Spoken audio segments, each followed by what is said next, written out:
Hi there, beautiful souls. Welcome and thank you for watching.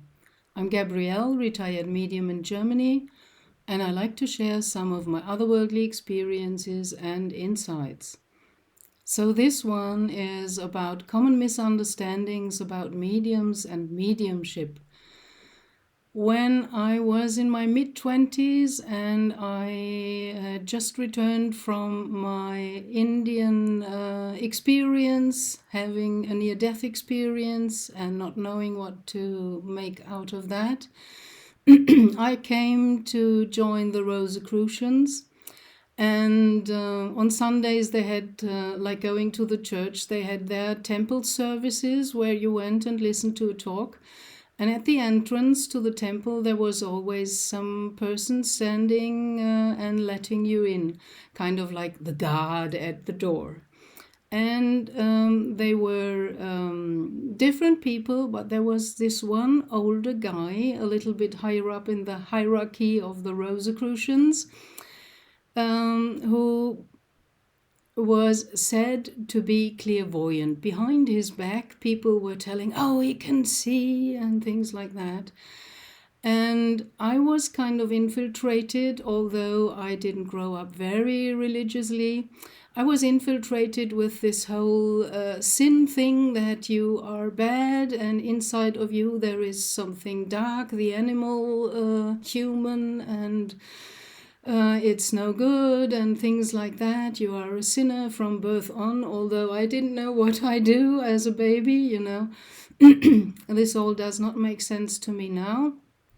But at that time, I was kind of thinking, oh my God, this guy can see everything in me, every dark spot. And so I kind of blocked myself because I was fearful, thinking he can see all the bad things in me that I don't even know about.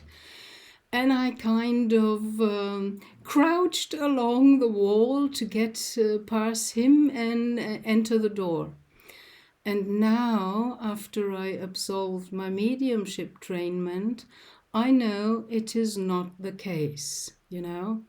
I, as a medium, don't see everything in another person I see on the street or on the door or wherever.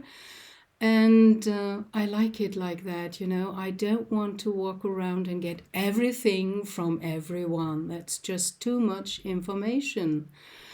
So during the day, more or less, I'm a normal person going about my business, and only when I'm working with clients, I do something which my mediumship trainers or teachers told us. It's kind of a trick. I don't use it very often nowadays because I don't need it any longer. But in the beginning, it was very helpful to kind of create an imaginary switch that you switch on to go into conscious contact with the field around you, the bigger you, where all the information is, and the connection via your heart to your higher self or to your guides. And well, the setting has to be right. You have to be alone on your own or in a training group with others that focus on the same outcome or the same thing with intent. And then you switch yourself on, and then you are connected, and you open up in this special moment where you removed all distractions. That's about the setting. You really have to sit down and say, okay, now I'm ready. Now everything is okay, and I can go into the inner world now to have some contact. So that's very helpful. And I use that when I work with clients. And when a client comes, even only online, and sometimes it even happened because of technical difficulties that I couldn't see the person because the camera didn't work and they could only see me. But I had their voice, and the voice is sound. And even if you're not aware of it, you're always channeling kind of parts of your higher self or your soul when you are talking. And most people don't listen to what they say themselves. I had a client who came with me because of a problem with anger. He was suddenly yelling at his wife, and he didn't even want it.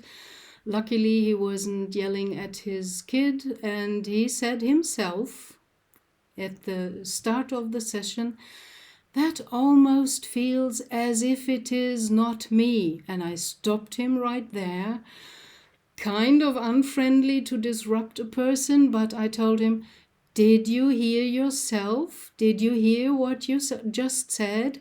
It feels as if it is not myself." And that was exactly what I got.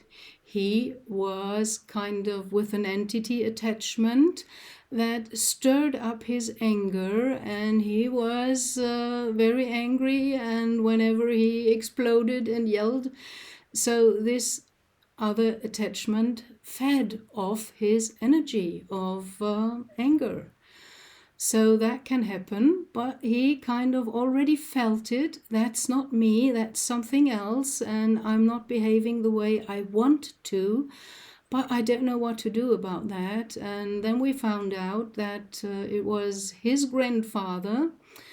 There was a contribution, some kind of an argument about heritage, and so the family split, and the grandfather was very angry with that part of the family, and he belonged to the other part of the family, and he was kind of angry with the grandfather because of the heritage problem. So then the grandfather excarnated very shortly after this whole thing started to be an anger problem. And because he kind of left his body with this anger, he was still bound to the source, or the source of the anger, and the other ones also dealing with this anger, and he kind of attached to this young man, in the family. And then I talked to the young man and explained what I perceived, and then I talked to the attached spirit of the grandfather and told him that he deceased and excarnated, and now because of the anger the unsolved problem, he is still with this young man. So I told him that he can go into the light, and I called some angels to accompany him and let go of the anger, because the truth below all that was the grandfather loved this young man, and the young man loved his grandfather. So the heritage thing was just kind of a problem on top of that was disturbing their relationship, and they had allowed the anger to disturb the relationship. So when we had this resolved, the grandpa could go into the light with the angels, and the young man felt already relieved and much better. And a little later he wrote me that he no longer had these kind of explosions of anger and yelling, and it all bettered. So I get things when the person is in front of me, when I hear the voice, and they don't even have to be in front of me with their body, can be online. And then, switched on, I get some information which I share with the person, and I get it via my special channels. Because I'm into music, I can hear some things. Sometimes I'm a clear sentience, that's where I started with feeling. I could feel presences and energies and things like that.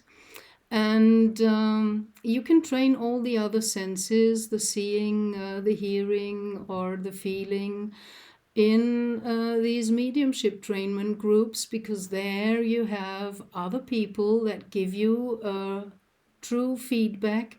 And so you can learn to discern your own opinions or false beliefs from the information you gather via your psychic senses, like everyone in the group. That's why this group work is so fantastic. You learn to work together, and you learn that everybody's got a piece of the puzzle, and you have to come together and put it together. And it's not about, oh, I don't like this person, or she's arrogant and he's this and she's that.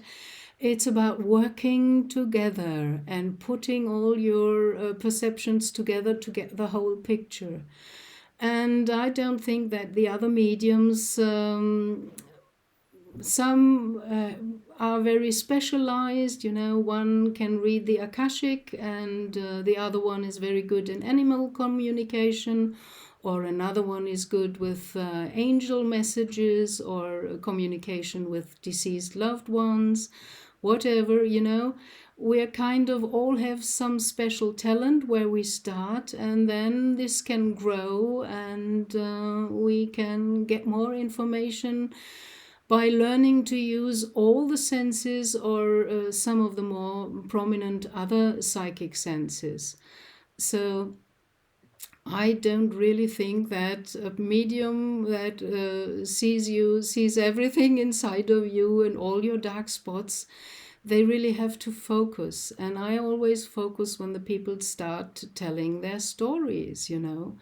And I get some pictures when they start telling their stories, why they came to a medium, what it is they want to find or to better or to cure or whatever. So this is what I wanted to share. Be a bit careful about what you think. Watch your thoughts. Not every thought is your own thought. And you have to find out, what do you want to think, and not to walk hand in hand with thoughts that are not even your own thoughts, and that lead you where you don't want to go, lead you to difficult emotions, to sadness, anger, or whatever. And there's always this moment of choice. It is a choice. How do you want to feel, and with what do you want to go? So it's up to you. And in the end, the spirit world, my guides, they told me, how can you choose the light if you don't know the dark? So that's why we also need some dark or deceiving experiences that, of course, are hurting, but they help to discern. And that's what it's all about, discernment.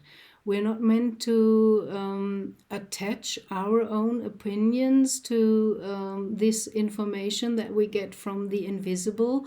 We are meant to decipher and to learn the symbolic language of the imagery or the pictures we perceive, and translate this into something which with you can work, practically and directly in this world. And one thing where everybody can start is watch your thoughts and find out which ones are really yours, are the thoughts you want to think, and which one is just, monkey mind chattering around.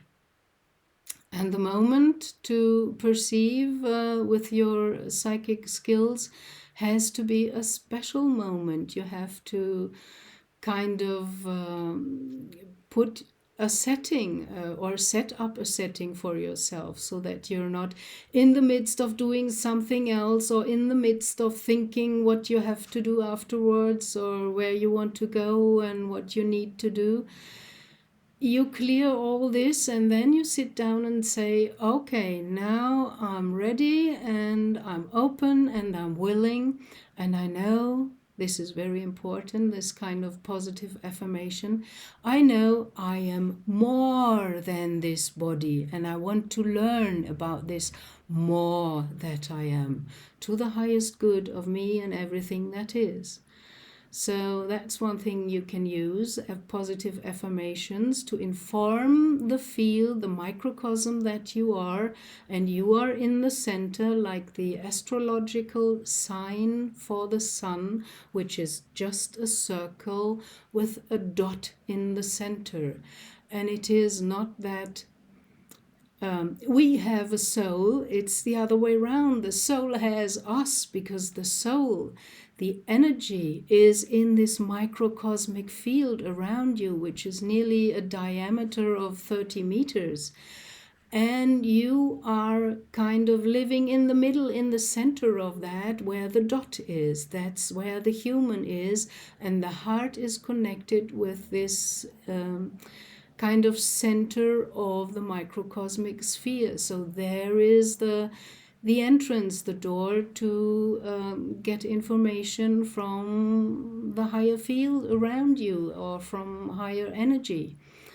And yeah, so you are really the center of your world, and everybody lives in his own reality bubble where you can have consensus with others, then you share the same reality. But in the end, you are very often just in your own bubble, the microcosmic bubble, and the perceptions of the person and the ego are different from what you get from your higher self or your soul. So, okay, I hope this helps a little bit. Don't think that a medium knows everything. They have to focus onto whatever it is you want from them as a service. And they get different aspects because everybody has a different access. One can hear something, the other one is feeling something and translating this into the message, or someone is just seeing pictures or whatever, you know. We all have different skills, although the set of the psychic skills is the same for everyone, and it depends where you start. I'm a clairsentient, so I started with feeling, and I could feel presences and energies. And the other things I trained during my mediumship trainment or in the circle groups of perception afterwards, where you have other people like-minded that give you a true feedback that you not always get in the world outside. So that's how you can learn with the feedback of the others. Oh, that is correct. He or she also had the same perception. And that's how you can kind of condense the message or the information you all get.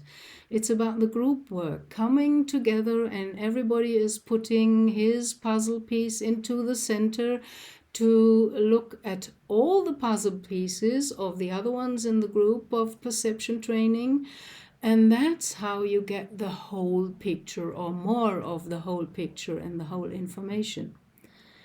So, okay, I'll leave you with that. Thank you very much, dear souls, for watching. Blessings, love, and light onto your path. Bye.